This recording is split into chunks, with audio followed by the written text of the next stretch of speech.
Bien-aimés dans le Seigneur, bonjour. Gloire soit rendue à Dieu, le Dieu de tous les jours. Dieu qui est notre Père, qui est notre révélation, qui nous a aimés à la croix. Son nom, c'est Jéhovah.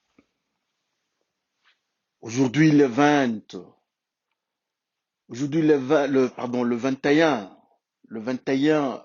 octobre 2021, c'est votre frère Bifalou Bifoulou du ministère de l'Armée bleue. Dieu nous fait grâce et nous avons 35 minutes d'exhortation. Dieu nous fait grâce de nous présenter au devant de vous. Alors, avant de faire encore un pas de plus, nous nous laissons entre les mains du Seigneur. Prions le Seigneur. Le Dieu juste, le Dieu glorieux, le Dieu de tous les jours qui est Alpha, qui est Oméga, qui est le début, qui est la fin. Nous voici au devant de toi. Moi, qui suis un pécheur, avec mes frères, nous qui sommes des pécheurs, nous nous venons devant de toi. Toi qui es parfait, qui es pur, nous venons devant de toi au nom de ton Fils Jésus-Christ et que tu nous pardonnes de tout ce que nous avons fait. Et surtout que ce que nous allons entendre ici soit sous la lumière du Saint-Esprit, que le sang de Jésus-Christ nous couvre à jamais. Prends ce temps que celui qui va entendre cette parole soit aussi sous l'onction de la préhension du Saint-Esprit. Au nom de Jésus, que Père, nous te glorifions. Nous disons tous Amen. Bien-aimés dans le Seigneur, nous glorifions l'Éternel parce qu'il nous a aimés à la. Comme je disais, nous avons 35 minutes d'exhortation aujourd'hui, le 21 octobre 2021. Alors, notre exhortation de ce jour est intitulée Le triumvirat mystérieux. Nous avons trois petits textes que nous allons lire. Alors, le premier texte que nous avons, c'est dans Genèse 22, à son cinquième chapitre, cinquième chapitre, jusqu'au 9e, lisons par le nom de notre Seigneur Jésus-Christ. Et Abraham dit à ses serviteurs, restez ici avec l'âne. Moi et le jeune homme, nous irons jusque là pour adorer et nous reviendrons auprès de vous. Abraham prit le bois pour l'holocauste, le chargea sur son fils Isaac et porta dans sa main le feu et le couteau. Ils marchèrent tous deux ensemble.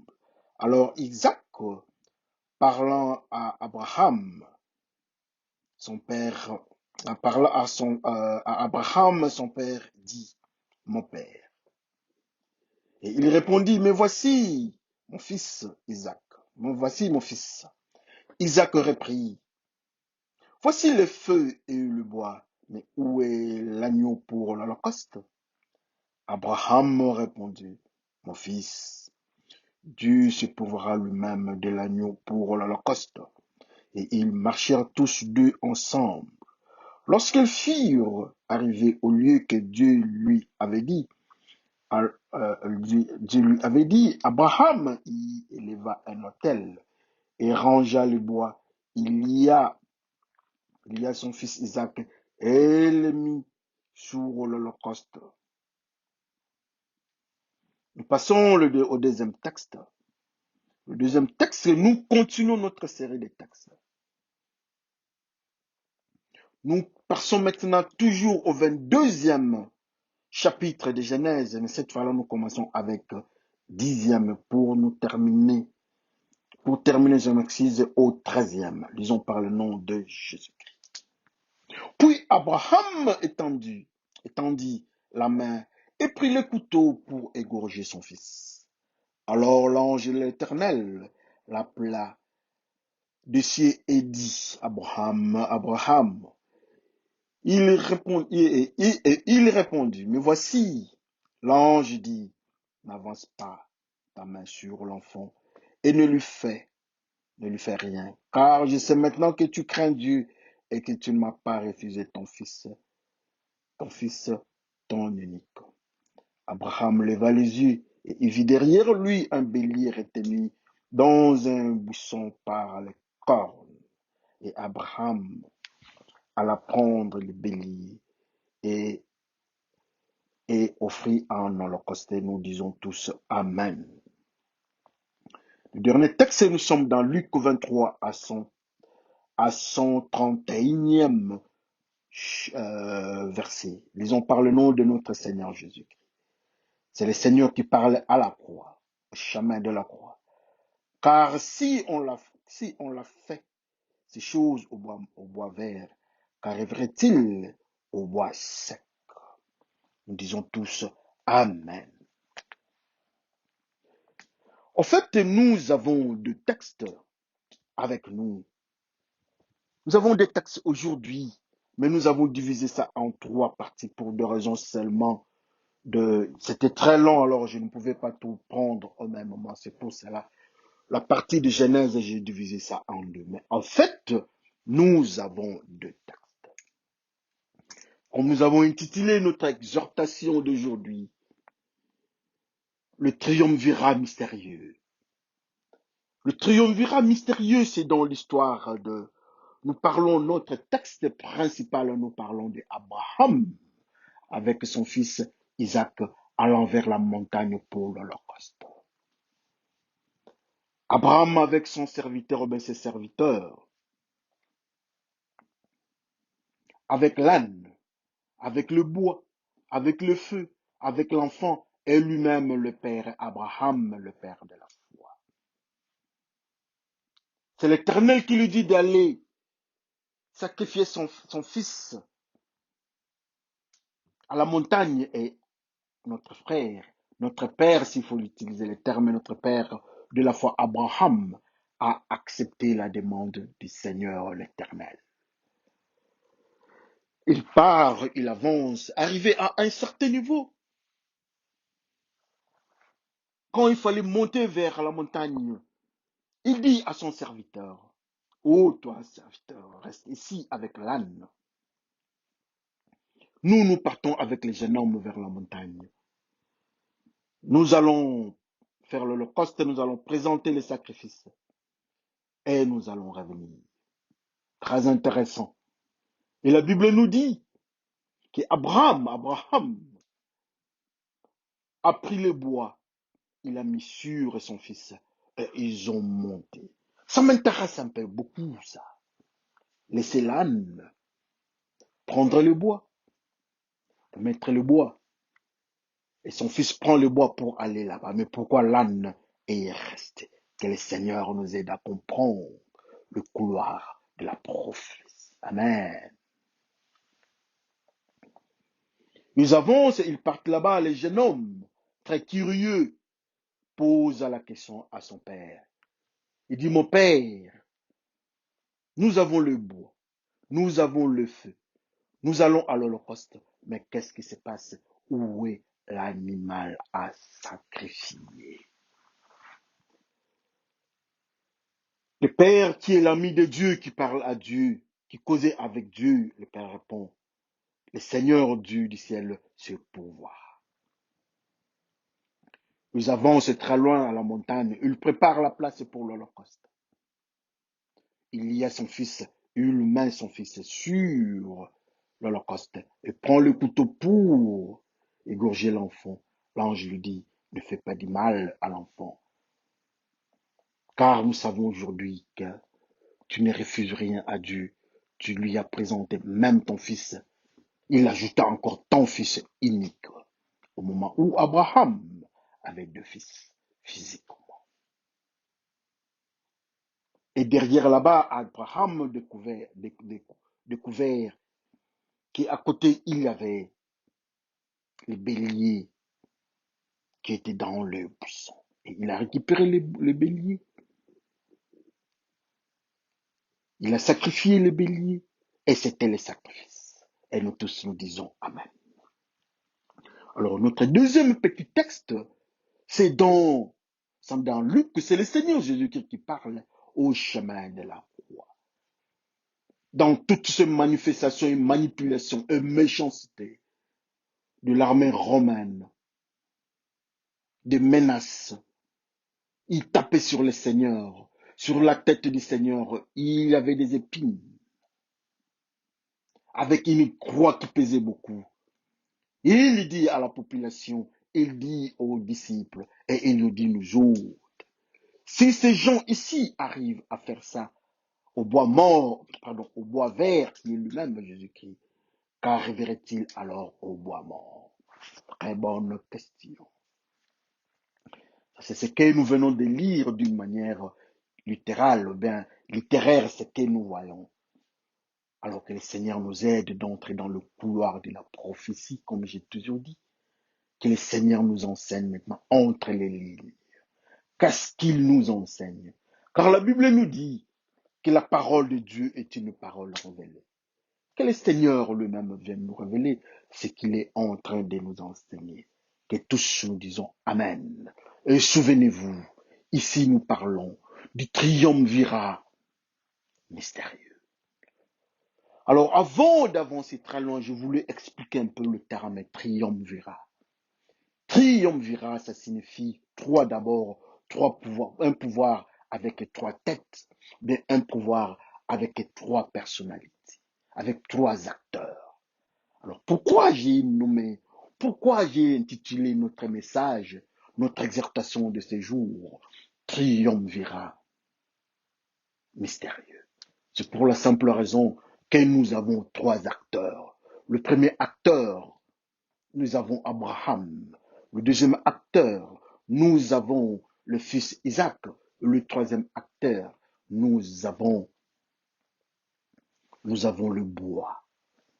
Trois phénomènes.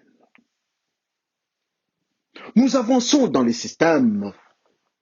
Abraham, le serviteur de Dieu, Dieu lui demande d'aller dans le système des sacrifices. Son enfant doit être sacrifié. Abraham, notre père, dit oui, moi je vais partir là-bas. Il prend son fils, il prend les serviteurs, il prend l'âne, il prend le bois et il prend les feux. Arrivé à la montagne, comme je vous disais, le groupe se scinde en deux. Il y a un groupe qui se détache, qui doit aller à la montagne. Pourquoi Dieu veut à ce que tout se passe à la montagne? Qu'est-ce que la montagne dans ce système, dans cet environnement précis? Qu'est-ce que la montagne? Pourquoi Dieu veut que tout se passe à la montagne? On pouvait aussi faire le sacrifice quelque part dans un coin. Ça ne poserait pas le problème. Parce que même les enfants d'Israël, pour faire les sacrifices, ils n'allaient pas toujours à la montagne, non. Alors, mais pourquoi l'Éternel Dieu, dans cet environnement précis, préfère que son serviteur aille faire les sacrifices à la montagne? Très intéressant. Comme je disais, le groupe se scinde en deux. Il y a la partie âne et la partie serviteur. Les deux restent d'un côté. Il y a Abraham, il y a le fils Isaac, il y a le feu et il y a le bois. Tous vers la montagne. Le groupe se scinde en deux. Je me souviens dans le livre, toujours dans Genèse, on nous parle de l'enfant d'Abraham. Cet enfant que Abraham a eu avec Agar, Agar l'égyptienne, Agar l'esclave, Agar qui a accepté de coucher avec son maître. Voilà, ça devient très intéressant. Dieu dit à Abraham, ton fils unique, ton fils unique doit aller, tu dois les sacrifier. Très intéressant. Mais quand nous regardons, nous avons Ismaël et nous avons Isaac. Mais quand Dieu parle de fils unique, c'est une confusion. Dieu a oublié. Dieu a ignoré Ismaël. Oh ben, qu'est-ce qui s'est passé? Qu'est-ce qui s'était passé? Je m'excuse. Sachant bien que Dieu ne se trompe jamais. Mais ça devient très intéressant. Nous avons deux fils. Nous avons l'enfant, le fils d'Abraham avec Sarah. Et nous avons un autre fils d'Abraham avec Agar. Abraham donne naissance à Isaac, mais Abraham donne naissance à Ismaël. Alors, mais cette fois-là, nous voyons au-devant de Dieu. Dieu dit, prends ton fils et ton fils unique. Alors, il s'agit de quel fils? Si c'est Isaac, donc pouvons-nous dire que Ismaël n'est pas le fils d'Abraham? S'il s'agit d'Ismaël, donc Isaac n'est pas le fils d'Abraham. Que le Seigneur nous enseigne plus. Soyons un peu patients. Dieu va nous enseigner. Et souvenez-vous, aujourd'hui, notre intitulé de ce jour, c'est le triumvirat mystérieux. Le fils unique d'Abraham doit passer au sacrifice. Dieu ne veut pas. Il dit, je pars avec vous. Abraham dit, je pars avec mon fils, je pars avec mon groupe, mais vous restez ici. Pour ouvrir une parenthèse, l'enfant Ismaël, l'enfant d'Abraham, je précise Abraham, avec Agar, cet enfant Ismaël, l'ange dit à sa mère Agar, tu auras un enfant. Mais cet enfant-là, vous allez le nommer Ismaël, mais il sera comme un âne sauvage. Très intéressant. Sachant bien que dans le mystère de la parole de Dieu, il y a des animaux purs et impurs. Mais dans le groupe de ceux qui sont impurs, il y a aussi l'âne. Mais alors pourquoi l'ange de l'Éternel pointe seulement que cet enfant-là, qui vient de l'Égyptienne, qui vient de l'esclave, a un code, a un nom caché, a un nom spirituel qui s'appelle Anne? Est-ce qu'au devant de Dieu, il est impur? Oh, que le Seigneur nous aide tous ensemble. Mais ce nom, c'est l'âne. Mais ce qui est plus intéressant encore, l'Éternel le prend cet enfant-là pour partir. C'est Abraham qui prend l'enfant. En partant, il a pris aussi l'âne. Il a pris son serviteur. Qui est ce serviteur? Dans le mystère des serviteurs d'Abraham, il y a un. Quand Abraham devait discuter, devait parler avec Dieu, Dieu dit, je vais te bénir. Abraham dit, mais tu vas me bénir comment? Moi, je dois partir.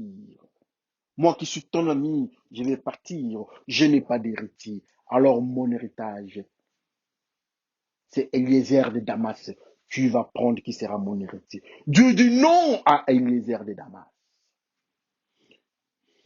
Dieu refuse, il dit non, l'offre ton fils qui sortira de toi. C'est lui qui sera l'héritier. Alléluia. Donc pour dire aussi que Dieu repousse dans le principe d'Abraham, dans la bénédiction d'Abraham, Dieu écarte Eliezer. Mais voilà le même serviteur Eliezer est encore à côté d'Abraham, destination la montagne. Mais arrivé au pied de la montagne, le groupe se scinde à deux. Il y a le mystère, héritier refusé qui est Eliezer, qui est le serviteur. Et il y a l'âne, qui est un nom spirituel du fils aîné d'Abraham. Pour dire encore dans le mystère spirituel, il y a l'âne ou bien il y a Ismaël qui ne monte pas à la montagne.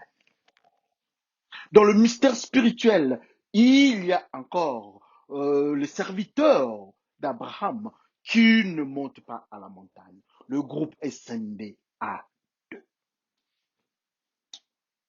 Ils sont restés de l'autre côté, au pied de la montagne, mais ils doivent monter vers le sommet de la montagne pour le sacrifice. Abraham, avec son fils Isaac, il prend le bois, il met ça sur l'enfant.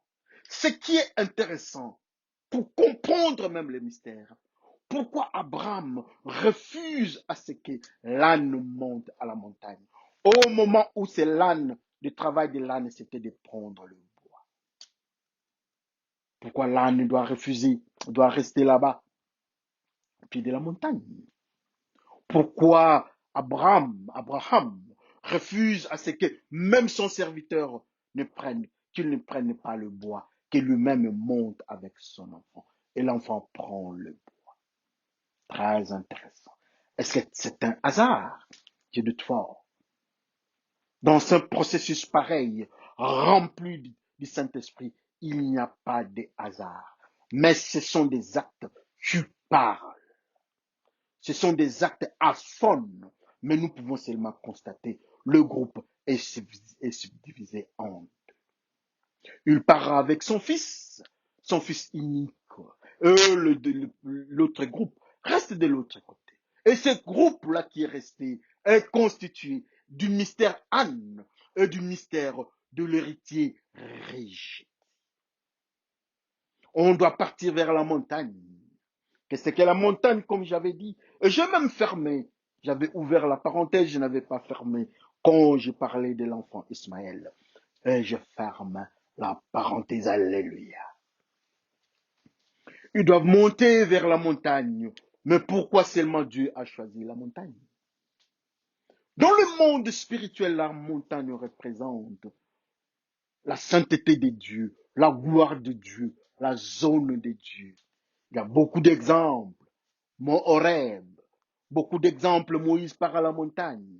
Il y en a plus encore, beaucoup et beaucoup, la montagne. Si je peux même ajouter, la Bible nous dit que le Seigneur viendra au mont des Oliviers, toujours la montagne.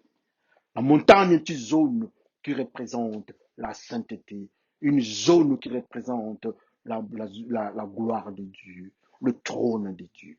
Et voilà Abraham doit monter avec son fils dans cette zone-là. Mais dans cette zone, il a l'interdiction de voir l'âne qui est l'animal impur. Et il a interdiction de voir aussi l'héritier riche. Pour dire encore que le fils Ismaël, le fils d'Abraham avec Agar, n'avait pas le droit d'aller dans le mystère spirituel. Parce que son nom spirituel était Anne, et Anne ne pouvait pas monter de l'autre côté vers la montagne. Il part avec son fils, et le fils prend le bois. Aujourd'hui, c'était l'enseignement. Nous causons. C'est un enseignement, c'est pour cela que je prends le temps de l'enseignement. Malheureusement, vous n'allez pas me poser des questions. Parce que je suis seul ici. Je suis en train de parler. Je suis dans ma chambre. Je suis en train de parler. Vous allez me dire, mais vous êtes dans la chambre. Vous dérangez maman, maman dort. Non, maman, aujourd'hui, maman n'est pas là. Maman a fait un voyage. Alors la chambre est devenue mon studio de prédication. Que le Seigneur se glorifie. Ils partent vers la gloire de Dieu, vers le trône de Dieu, là où on doit sacrifier l'enfant. L'enfant pose la question, Père, mais pourquoi tu as laissé, pourquoi tu prends, je vois le bois, je vois le feu, mais je ne vois pas l'animal. Nous allons faire encore, nous allons ouvrir une parenthèse en parlant un peu du feu et nous allons parler encore de ce que nous appelons le moment.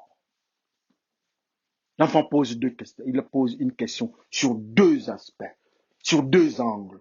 Il pose la question sur pourquoi nous n'avons que le feu. Pourquoi nous n'avons que le feu, nous n'avons que le bois. Mais alors, l'animal. Est-ce que pour mettre le feu,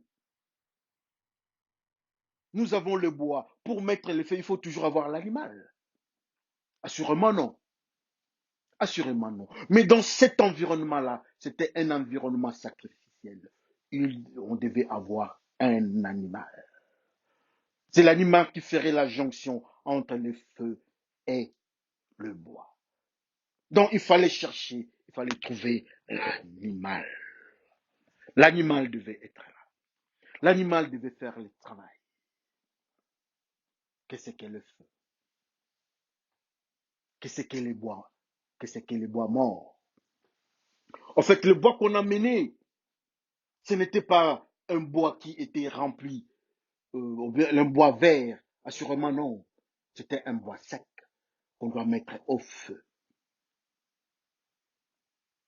Qu'est-ce qu'est dans le mystère spirituel? Qu'est-ce qu'est le bois mort? Comme nous avons lu, c'est le Seigneur qui dit que si on fait ça au bois vert, qui on faisait à qui? On faisait à Jésus-Christ. Donc Jésus-Christ, qui est la sainteté, qui est la pureté, c'est lui le bois mort, le bois vert. Alors qui est les bois morts?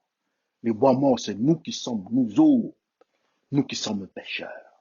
Mais voilà maintenant ce bois mort, le bois sec, et avec Isaac. Isaac pose la question, mais papa, nous prenons ces bois morts, nous partons avec. Et le feu de l'autre côté, il y a aussi le feu.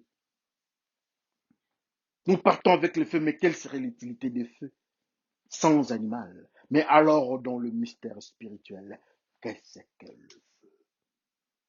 Je prends un exemple.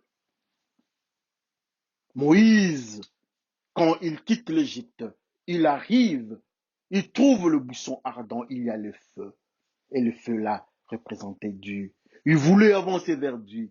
On lui dit, n'avance pas, le lieu ici, c'est un lieu saint. Le jour de Pentecôte, la Bible nous dit que les langues de feu sont descendues sur les disciples. Le feu, c'est la présence du Saint-Esprit. Même les enfants d'Israël, quand ils avaient quitté l'Égypte pour aller à Canaan, dans le désert, la journée c'était les nuits, mais la nuit c'était le feu. Et le feu représente le Saint-Esprit. Alléluia. Si je peux fermer ma parenthèse, je pars à une autre dimension. Au lieu de parler du feu seulement, je vais parler du Saint-Esprit. Au lieu de parler du bois mort, alors je vais parler de pécheur, ou bien l'homme pécheur. Donc, si je comprends bien, pour vous faire comprendre, Abraham, avec son fils Isaac, ils avaient deux mystères. Ils avaient le Saint-Esprit et ils avaient de l'autre côté, ils avaient le monde pécheur, l'homme pécheur. Mais l'enfant pose maintenant la question. Nous partons, il y a le feu ou le Saint-Esprit que j'ajoute. Il y a de l'autre côté, il y a les bois morts que j'ajoute encore le pécheur. Mais où est l'animal? Il dit, le Seigneur a ce pouvoir. Arrivé au lieu de l'Holocauste, il lit l'enfant, il met l'enfant sur l'autel pour égorger l'enfant. Il dit non, ce n'est pas une histoire de l'enfant. Pour dire encore que c'était l'enfant qui était l'animal qu'on devait mettre là-bas. C'était l'enfant qui devait passer au sacrifice. Je dis non, ce n'est pas l'enfant. Attends, tu vas voir, c'est lui que tu vas mettre là-bas. Il tourne de l'autre côté. Il le regarde et il voit, je m'excuse, il voit la brebis, il voit le mouton, il voit l'agneau, il voit quelqu'un qui est là, il voit la bête qui était là, il prend la bête. Et cette bête-là a un phénomène que nous appelons Jésus-Christ, l'agneau immolé. Jésus-Christ, le rejeton de David. Ce n'était pas Isaac. L'animal qu'on cherchait, ce n'était pas Isaac, mais c'était Jésus-Christ. On prend Jésus-Christ, on met Jésus-Christ là-bas. D'un côté, nous avons le Saint-Esprit. De l'autre côté, de l'autre extrême, nous avons l'homme pécheur. Nous avons le bois mort. Et au milieu ici, il y a la bête, il y a Jésus-Christ. Et voilà, le système est activé. Il y a maintenant un contact mystérieux qu'on ne peut plus séparer. On prend le bois mort, on prend le feu et on prend Jésus-Christ, on le met ensemble. C'est pour cela que nous avons parlé du triumvirat. C'est pour cela que nous avons parlé d'un pouvoir à 3 dimensions, à 3 acteurs. Et nous avons ajouté encore le triumvirat mystérieux. Donc un mystère à trois acteurs qu'on ne peut jamais, plus jamais séparer. On ne peut plus les séparer. Jésus-Christ est venu, il prend le feu, il prend aussi les bois morts ou bien l'empêcheur. Il le met ensemble. Mais quand Jésus-Christ n'était pas là, quand la bête n'était pas là, le Saint-Esprit ou bien le feu était de son côté et le bois mort ou bien l'empêcheur aussi était de l'autre côté. Il n'y avait pas de contact. On n'a pas cherché Bouddha, on n'a pas cherché Mahoma, on n'a pas cherché euh, le philosophe, on n'a pas cherché des politiciens, ou encore une culture ou bien une organisation dans le monde, une organisation humaine. On n'a pas cherché des chercheurs pour venir trouver solution à cette équation-là. Mais il n'y avait qu'une solution, Jésus-Christ qui est le chemin, la vie et la vérité. Et voilà Jésus-Christ qui met le Saint-Esprit, qui prend le Saint-Esprit d'un côté et l'homme pécheur, il le met ensemble. L'homme pécheur qui était péché, il passe au fait du Saint-Esprit. Il est lavé par le sang de Jésus-Christ. Le Saint-Esprit l'accepte. Il est baptisé par le Saint-Esprit. Oh Jésus-Christ. Jésus-Christ, il est l'unique chemin. Jésus-Christ est celui qui nous cherche. Le Saint-Esprit est là. Le Saint-Esprit est représenté sous forme de colombe. La colombe quitte l'arche de Noé. La colombe sort, la colombe ne peut plus revenir. La colombe cherche la femme. Et cette femme-là, il s'appelle le bois mort. Il s'appelle l'homme pécheur. Mais l'homme pécheur ne peut pas approcher Dieu. Le seul et l'unique moyen pour approcher Dieu, il faut passer par Jésus-Christ. Est-ce que tu as accepté Jésus-Christ dans ta vie? Est-ce que tu peux accepter Jésus-Christ, toi qui es bois mort, toi qui es adultère, toi qui es dans le mensonge, toi qui es dans la haine, toi qui es dans l'adultère, la fornication, avortement, racisme, esclavage, magie et autres formes de péché? Est-ce que tu es prêt pour approcher le Saint-Esprit sans Jésus-Christ? Impossible. Est-ce que tu peux approcher le Saint-Esprit sans passer par Jésus-Christ? En utilisant l'islam ou bien Mahomet? En utilisant Baha'u'llah dans le Baha'i? En utilisant la philosophie? It will not work. Ça ne va pas marcher. L'unique moyen, c'est Jésus-Christ. Je vais vous raconter une petite histoire. Vous connaissez sûrement l'histoire de la tour de Babel. Il y a Nimrod qui veut aller au ciel. Il a utilisé un chemin, un autre chemin. Et il a utilisé ses moyens propres. Parmi les moyens qu'il avait utilisés, il a fabriqué des briques. Il a pris la terre que Dieu avait maudit. Il a fait des briques pour qu'on aille au ciel. Et Dieu l'a bloqué. Dieu l'a bloqué pourquoi? Parce qu'il n'avait pas pris Jésus-Christ qui est la pierre angulaire. Pour aller au ciel, il fallait Jésus-Christ. Mais Nimrod ne voulait pas de Jésus-Christ. Nimrod pensait trouver une autre solution, un autre chemin. Mais Dieu l'a bloqué. Dieu a bloqué le processus. Et vous connaissez les inconvénients. Le triumvirat mystérieux. Aujourd'hui, dans le monde, nous sommes en train de voir des philosophies. Nous voyons des personnages, nous voyons des organisations qui veulent nous faire croire. Ils nous parlent que tout le monde se mette, que tout le monde se mette ensemble dans l'écuménisme. Dieu n'est pas écuménique. Dieu est avec Jésus-Christ l'unique chemin. Dieu n'est pas écuménique pour les Africains avec le blanc pour que tous mettent leur couleur de peau ensemble. Non. Le seul et l'unique moyen pour voir Dieu, nous passons par Jésus-Christ. Jésus-Christ qui est la brebis, Jésus-Christ qui est le mouton, Jésus-Christ qui est l'agneau. Et c'est l'unique moyen qui pouvait activer le feu entre entre le feu, mettre le contact entre le feu et le bois mort. Aujourd'hui, nous voyons le monde est en ébullition. Nous voyons le monde est en agitation.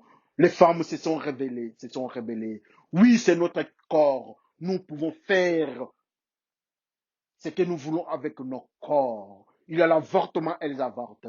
Oh, laissez-moi dire à nos sœurs, ce n'est pas votre corps seulement. Il y a aussi Jésus-Christ qui a une part dans ce corps-là. Parce que la Bible nous dit que notre corps est le temple. Il y a d'autres encore qui sont dans l'alcool.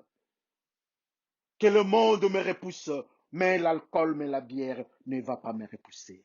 Laissez-moi vous dire, vous qui êtes mes frères, que même si le monde vous repousse, même si vous prenez l'alcool, la solution n'est pas ni le monde ni l'alcool. La solution, c'est la brebis. La solution, c'est Jésus-Christ. La solution, c'est le mouton, l'agneau immolé, qui a fait le mélange, qui a mis la connexion, le bois mort que nous sommes, nous, alcooliques, le bois mort que nous sommes, nous, adultères. Il nous met en contact avec le Saint-Esprit. Le Saint-Esprit est en contact avec l'homme pécheur, seul par Jésus-Christ qui est l'unique chemin. Est-ce que tu as trouvé le chemin? Est-ce que tu as trouvé le chemin? Si oui, quel est le nom de ton chemin? Si vous dites que vous avez trouvé Ismaël, si vous êtes dans l'islam, je suis désolé pour vous dire que dans l'islam a pour source Ismaël. Dieu lui-même dit, il donne le code spirituel d'Ismaël. Et il dit, Ismaël, c'est l'âne sauvage. Or, l'âne est impur. Le même Dieu, quand il faut aller de l'autre côté, vers la montagne, au sommet de la montagne, l'âne reste. Le mystère Ismaël est mis à. Le même Dieu dit, il parle à Abraham. J'ai fait la différence entre Abraham et Abraham. Abraham est le père d'Ismaël. Mais Dieu, quand il faut partir à la montagne, on ne parle pas d'Abraham, mais on parle d'Abraham, qui est le père d'Isaac. Si vous êtes dans l'islam, je suis désolé de vous dire que vous ne partirez pas au sommet de la montagne. Parce que vous êtes resté, votre ancêtre spirituel, l'âne, ou encore Ismaël, avec l'héritier de bien du monde, Eliezer de Damas, ils sont restés tous de l'autre côté. Le groupe s'est scindé à deux. Le seul mystère qui peut vous sauver, qui peut nous amener au devant de Dieu, pour aller vers Dieu, il n'y a qu'un seul chemin. C'est Jésus-Christ, le mouton. Jésus-Christ, la brebis. Jésus-Christ, l'agneau immolé. Jésus-Christ, la parole de Dieu. Jésus-Christ, l'amour de Dieu. Jésus-Christ, le Fils unique de Dieu. Et Dieu ajoute encore lui-même. Il dit, ton fils est ton fils unique. Il a deux fils. Je m'excuse. Il a le fils Isaac, dont le papa s'appelle Abraham. Il a le fils Ismaël, dont le papa s'appelle Abraham. Mais Dieu traite avec Abraham. C'est pour cela qu'il a dit, il a changé le nom d'Abraham à Abraham. Alors vous autres, Ismaël, vous autres, le descendant spirituel d'Ismaël, le descendant spirituel de l'âne, est-ce que vous ne pouvez pas quitter là-bas, vous ne pouvez pas tendre la main vers ceux d'Isaac? Est-ce que vous ne pouvez pas quitter Abraham pour aller vers Abraham? Vous qui êtes les héritiers du monde, vous qui vouliez avoir les histoires du monde, Dieu a repoussé celui qui n'était pas fils biologique d'Abraham. La Bible nous dit qu'Abraham est notre père de la foi. Mais quand il fallait venir dans le mystère de la foi, le fils qui s'appelle Ismaël est repoussé. Le fils, l'héritier que Abraham avait proposé à Dieu, il est repoussé. Assurément nous autres aussi. Nous voulons les histoires du monde. Nous voulons hériter les histoires du monde. Sans être fils d'Abraham, nous serons repoussés comme cet homme que nous appelons Eliezer de Damas. Nous qui sommes encore appelés descendants d'Ismaël, descendants de l'âne sauvage, nous serons aussi repoussés. Le seul et l'unique moyen pour aller là-bas, nous devons être dans le principe d'Isaac. Nous devons être dans le principe du mouton, dans le principe du droit et du côté droit. Nous devons être dans le principe de l'agneau immolé qui s'appelle Jésus-Christ. C'est lui qui va nous mettre en contact avec le Saint-Esprit. Le triumvirat mystérieux. Il y a Jésus-Christ. Il y a le feu. Il y a Jésus-Christ. Et il y a nous qui sommes les pécheurs. Nous qui sommes le bois mort. Il n'y a que Jésus-Christ qui peut nous connecter au Saint-Esprit. Jésus-Christ est là. Il frappe à ta porte. Jésus-Christ est là. Il nous parle d'une manière ou d'une autre. Si nous étions hier, nous étions des descendants d'Abraham, mais aujourd'hui nous pouvons être des descendants d'Abraham. Si hier nous étions des descendants d'Ismaël, mais aujourd'hui nous devons être des descendants d'Isaac. Si hier nous étions des descendants d'Eliezer de Damas, aujourd'hui nous pouvons être de la famille d'Isaac. Et Jésus-Christ est du côté d'Isaac. Il est du côté du roi. Il est en train de préparer des places pour nous. Que le Seigneur vous bénisse. Mettons-nous en prière. Le Dieu merveilleux, le Dieu puissant, le Dieu de tous les jours. Nous voici aujourd'hui, nous qui sommes pécheurs malheureux. Nous sommes de la descendance d'Eliezer de Damas. Nous sommes de la descendance d'Ismaël. Nous sommes de la descendance de l'âne sauvage. Et nous sommes pécheurs. Nous ne pouvons pas monter à la gloire, à ta gloire. Nous ne pouvons pas arriver là-bas. Il n'y a qu'Isaac. Il n'y a que Jésus-Christ qui a la capacité de nous connecter au feu, le feu du Saint-Esprit. Merci pour ces messages parce que Jésus-Christ est là. Seigneur Jésus-Christ, viens entre dans nos vies. Que nous soyons les temples comme il est écrit, afin que nous soyons connectés au Saint-Esprit.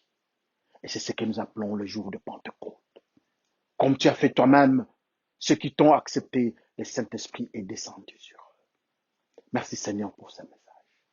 Gloire soit rendue en ta main. Au nom de Jésus qui Père, nous te glorifions.